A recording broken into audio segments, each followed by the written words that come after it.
नमस्कार दोस्तों, मेरा नाम है विमल सिंह। बालाजी स्टडी अड्डा में आप सभी का स्वागत। आज तारीख आपकी है 24 सितंबर 2024 की। एक एक करके आज की सभी अपडेट की बात इस वीडियो में जो है वो करते हैं। सबसे पहली अपडेट है, यूपी में 49,500 खाली पदों पर जल्द शुरू होगी भर्ती। योगी, ऐसा लखनऊ से न्यूज है आपकी। इसके अंतर्गत बताया गया है कि मुख्यमंत्री योगी आदित्यनाथ ने विभिन्न बोर्ड आयोगों के अध्यक्ष को निर्देश दिए हैं कि 49,500 रिक्त पदों पर जल्द भर्ती प्रक्रिया पारदर्शी और समयबद्ध ढंग से पूरी कराएं। इसके साथ ही चिकित्सा तकनीकी विभागों में स्थानीय स्तर पर बोर्ड गठित करके शीघ्र भर्ती की जाए। सभी भर्ती प्रक्रियाओं में आरक्षण नियमों का भी पालन हर हाल में सुनिश्चित हो। मुख्यमंत्री ने सोमवार को जो विभिन्न पद हैं उन पर भर्ती के संदर्भ में बैठक करके जरूरी निर्देश दिए। मुख्यमंत्री को पुलिस भर्ती प्रोन्नति बोर्ड के जो अध्यक्ष हैं डीजीपी राजीव कृष्णा, उन्होंने हाल ही में संपन्न जो पुलिस भर्ती प्रक्रिया है परीक्षा की संचालन उसके संदर्भ में अवगत कराया। मुख्यमंत्री ने यह भी कहा कि पुलिस भर्ती जो बोर्ड वाली परीक्षा हुई है सकुशल सकुशल हुई है, ये एक मॉडल बनी है। इसको लेकर के बाकी बोर्ड भी जो है वो अपनाए। तत्काल प्राप्त करें अध्याचन को लेकर के मुख्यमंत्री ने ये कहा कि प्रदेश में ई अध्याचन जो पोर्टल है उसकी व्यवस्था की गई है, जिसको लेकर के कल मैंने अपडेट आपको दी भी थी।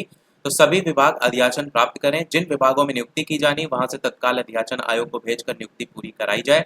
प्राइवेट संस्था जो है उसको ना बनाए केंद्र। सीएम ने निर्देश दिए कि ट्रांसपोर्ट एजेंसी परीक्षा केंद्रों के चयन की प्रक्रिया में सावधानी बरतें। गोपनीयता हर हाल में सुनिश्चित की जाए। अधिकृत जो एजेंसी है उसके साथ ही चयन बोर्ड आयोग को एमओयू भी जो है वो होना चाहिए। राजकीय सहायता प्राप्त विद्यालयों को ही परीक्षा केंद्र जो है वो बनाया जाए। केंद्र का चयन डीएम या जिला विद्यालय निरीक्षक के निर्देशन में किया जाए। परीक्षा के संदर्भ में सभी बोर्ड और आयोग अध्यक्ष, मुख्य सचिव, पुलिस महानिदेशक के साथ बैठक जो है वो करें।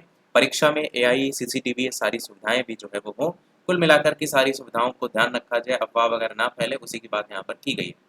साथ ही यहाँ वरिष्ठ नागरिकों को तेजी से दिलाए आयुष्मान कवर, उसकी बात भी की गई है। अगली अपडेट की बात करते हैं तो यहाँ पर भी इसी से संबंधित है कि खाली पद समय से भरे। योगी मुख्यमंत्री ने समस्त बोर्ड, सब जो भर्ती बोर्ड है आयोग है उनके अध्यक्षों के साथ बैठक जो है वो की। वहीं पर ही तत्काल प्राप्त करें अध्याचन, ये भी बताया गया है। प्राइवेट संस्था जो है उनको न बनाए परीक्षा केंद्र, की सारी चीजें भी बताई गई। अब अगली अपडेट सबसे इंपॉर्टेंट वो है शिक्षा सेवा चयन आयोग को लेकर के, क्योंकि इनको मिल नहीं रहे थे परीक्षा नियंत्रक, फाइनली मिल चुके हैं। नए आयोग के परीक्षा नियंत्रक बने देवेंद्र प्रताप। प्रयागराज से न्यूज है जिसमें बताया गया है कि जो नवगठित उत्तर प्रदेश शिक्षा सेवा चयन आयोग है इसमें परीक्षा नियंत्रक आखिरकार मिल गए हैं। उत्तर प्रदेश राजर्षि टंडन मुक्त विश्वविद्यालय के परीक्षा नियंत्रक देवेंद्र प्रताप सिंह को प्रतिनियुक्ति पर 3 साल के लिए नए आयोग के परीक्षा नियंत्रक के रूप में बनाया गया है। शासन के विशेष सचिव गिरजेश कुमार त्यागी की ओर से सोमवार को देवेंद्र प्रताप सिंह की नियुक्ति का आदेश जारी करते हुए अविलंब कार्यभार ग्रहण करने के निर्देश दे दिए गए हैं। नए आयोग के गठन के साल भर बाद 1 सितंबर को गोरखपुर विश्वविद्यालय की प्रोफेसर कीर्ति पांडे को अध्यक्ष बनाया गया था और 21 अगस्त 2023 को नए आयोग का अधिनियम कैबिनेट से पास हुआ था। उसके बाद ही नियमावली को वगैरह मंजूरी वगैरह मिली थी। उप सचिव के 4 सृजित पदों में से केवल एक पर कार्यवाहक उप सचिव इस समय कार्यरत हैं। समयबद्ध तरीके से परीक्षा आयोजित करने के लिए नए आयोग में परीक्षा नियंत्रक का पद सृजित किया गया है। परीक्षा केंद्र, केंद्र अधीक्षक, कक्ष निरीक्षक, इनकी व्यवस्था, परीक्षार्थियों को अनुक्रमांक आवंटन, प्रवेश पत्र की व्यवस्था, आवेदन पत्र आमंत्रित करने के लिए, विज्ञापन के प्रक्रम में चयनित अभ्यर्थियों का पैनल अग्रसारित करने तक, पदों की विभिन्न श्रेणियों के लिए अभ्यर्थियों के चयन की कार्रवाई, ये सब आप देखेंगे तो जिम्मेदारी परीक्षा नियंत्रक को ही लेकर है। विज्ञापित पदों पर परीक्षा कराना होगी मेन चुनौती। इसको लेकर के अभी बताया गया कि जो लंबित भर्तियां हैं उनकी बात की गई। साथ ही पूर्व से जो विज्ञापित 2 भर्तियों की लिखित परीक्षा है वो समय से कराना बड़ी चुनौती होगी, जिसमें असिस्टेंट प्रोफेसर की बात की गई 1017 पदों को लेकर के, और साथ ही साथ टीजीटी पीजीटी के जो काफी सालों से भर्तियां निकली हुई हैं उसकी बात भी यहाँ पर की गई। अगली अपडेट, सभी विभागों में खाली पदों का शीघ्र भेजें भर्ती प्रस्ताव। सीएम बड़ी जो भर्ती बोर्ड है आयोग है उनके अध्यक्ष को दिशा निर्देश जो है वो दिए गए हैं। सभी बोर्ड और आयोग बनाए क्वेश्चन बैंक, उसकी बात भी यहाँ पर जो है वो की गई है। साथ ही अधिकारियों ने यह भी कहा है कि करीब 50,000 पदों पर जल्द भर्ती की प्रक्रिया होगी, जो कि आप सालों से जो है वो सुन रहे हैं। अगली अपडेट आपकी है 69,000 शिक्षक भर्ती के मामले में कल होनी थी सुनवाई। फाइनली सुप्रीम कोर्ट में नहीं हो सकी 69,000 शिक्षक भर्ती मामले की सुनवाई। सोमवार को सुप्रीम कोर्ट में सुनवाई नहीं हो सकी। इसमें दोनों पक्ष के अभ्यर्थियों को निराशा हुई। अब दोनों पक्षों की जो निगाह है वो अगली तिथि पर है। इलाहाबाद हाईकोर्ट जो है उसकी लखनऊ खंडपीठ ने 13 अगस्त को पूर्व की जो चयन सूची है उसको रद्द करते हुए 3 महीने में नई सूची बनाने को लेकर के जो आदेश निर्देश दिया था, इसको लेकर चयनित अभ्यर्थी चले गए थे सुप्रीम कोर्ट। 9 सितंबर को इसकी सुनवाई हुई थी और 23 सितंबर को फिर सुनवाई होनी थी। अभ्यर्थियों ने बताया कि सुप्रीम कोर्ट में न्यायमूर्ति मनोज मिश्रा के ना बैठने से सुनवाई जो है वो नहीं हो सकी है। आरक्षित वर्ग के अभ्यर्थी जो है उनकी पैरवी कर रहे हैं। विजय यादव और अमरिंदर पटेल ने बताया पटेल जी ने कि सुनवाई ना होने से निराश है, क्योंकि 4 वर्षों से हम न्याय की जो है वो गुहार कर रहे हैं। अब जल्द सुनवाई होगी, उसको लेकर के भी बताया गया। अगली अपडेट है, पुलिस भर्ती परीक्षा के आधार पर करें भर्तियां। यहाँ पर एक उसको आदर्श के रूप में बताया गया है, क्योंकि भर्ती प्रक्रिया बिना किसी जो है वो नकल के इस तरीके से हो पाई है, इसलिए यहाँ पर बताया गया कि इस तरीके से अन्य परीक्षाओं को भी जो है वो कराया जाए। निजी संस्था को केंद्र ना बनाया जाए, समय से पूरी प्रक्रिया जो है वो कंप्लीट कराई जाए, यही सभी निर्देश देखने को मिले। अब बात करते हैं उत्तर प्रदेश पुलिस कांस्टेबल भर्ती परीक्षा को लेकर। तो अभ्यर्थियों की आपत्तियों का निस्तारण शुरू हो गया है, जिसमें 60,244 पदों पर भर्ती परीक्षा में अगले महीने कट ऑफ जारी होने की उम्मीद यहाँ पर जो है वो बताई गई है। जो लोग कट ऑफ को लेकर के पूछ रहे थे, यहाँ पर आपको क्लियर हो गया। लखनऊ से न्यूज है, इसमें यही बताया गया है कि लिखित परीक्षा के अभ्यर्थियों की आपत्तियों के निस्तारण की प्रक्रिया स्टार्ट हो गई है। विशेष विशेषज्ञ जो है वो स्क्रीनिंग करा रहे हैं लगातार आपत्तियों को लेकर के, और जो कट ऑफ है वो अगले महीने जारी हो सकती है। सूत्रों का ये कहना है कि अभ्यर्थियों ने कुछ प्रश्नों के उत्तर के 2 विकल्प सही होने, एक प्रश्न पत्र में विषय विशेष के अधिक प्रश्न होने और ऐसी ही अन्य आपत्तियों को लेकर के यहाँ पर आपत्ति जो है वो दर्ज कराई है। बाकी ये भी बताया गया कट ऑफ अंक जारी किए जाने के बाद अभ्यर्थियों की शारीरिक परीक्षा वगैरह देखने को मिलेगी। अलग अलग एजेंसियों इसके सहयोग लिया जाएगा।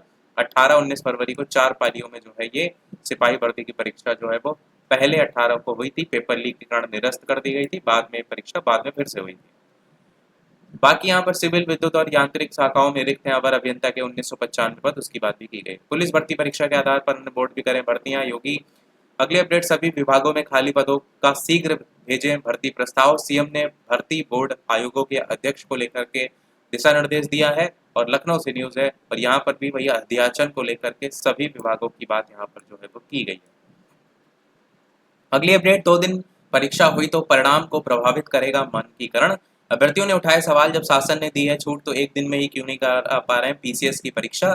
पीसीएस 2024 की प्रारंभिक परीक्षा 27 अक्टूबर को प्रस्तावित है, जिसमें बताया गया उत्तर प्रदेश लोक सेवा आयोग जो है पर्याप्त संख्या में केंद्रों की व्यवस्था न हो पाने के कारण इस परीक्षा को 2 दिन 26 और 27 अक्टूबर को कराने की तैयारी में है, परंतु इसका लगातार विरोध हो रहा है, क्योंकि नॉर्मलाइजेशन वगैरह सारी चीजें देखने को मिल जाती है, परीक्षा का लेवल घट बढ़ जाता है।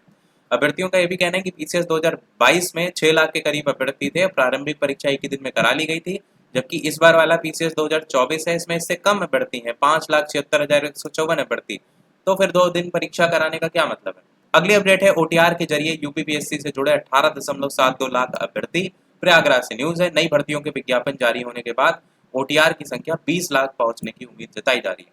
साथ ही एमटीएस और हवलदार भर्ती के लिए अगर आपने आवेदन किया था तो उस परीक्षा का प्रवेश पत्र जारी हो गया है। प्रयागराज से न्यूज है, ये परीक्षा 30 सितंबर से लेकर के 14 नवंबर तक जो है वो कराई जाएगी। और एसएससी के क्षेत्रीय कार्यालय की वेबसाइट पर प्रवेश पत्र की लिंक दी गई है, जहां पर अभी आपको बता दिया जाएगा कि कौन सा आपका जिला है, यानी कि अगर ज़्यादा बाद में परीक्षा लगी तो अब जिला बताया जाएगा, परीक्षा सेंटर 2-3 दिन पहले ही बताया जाता है। अगली अपडेट, साल में 2 बार हो शिक्षकों की नियुक्ति, ऐसा राज्यपाल जो है उनका बयान देखने को मिला। ये बात यहाँ पर जो है वो बिहार को लेकर के की जा रही है। अगर यहाँ पर डिटेल में पढ़ेंगे तो यहाँ पर बिहार को लेकर के ही बात जो है वो की गई है, क्योंकि यहाँ पर लाइन देखेंगे तो इसमें लिखा है इस दिशा में काम शुरू हो गया, हमने देश के 7 बड़े शिक्षाविद को पटना बुलाया था। तो पटना की लेकर के बात हो रही तो संभवतः ये न्यूज़ भी आपकी वहीं की हो जाती है। अगली अपडेट और इस वीडियो की लास्ट अपडेट करंट अफेयर की, इसके अलावा वीडियो लाइक शेयर भी करते रहिएगा कि ऑस्कर पुरस्कार की दौड़ में लापता लेडीज, बहुत ही बढ़िया सुंदर मूवी है, नहीं देखी हो जरूर देखिएगा।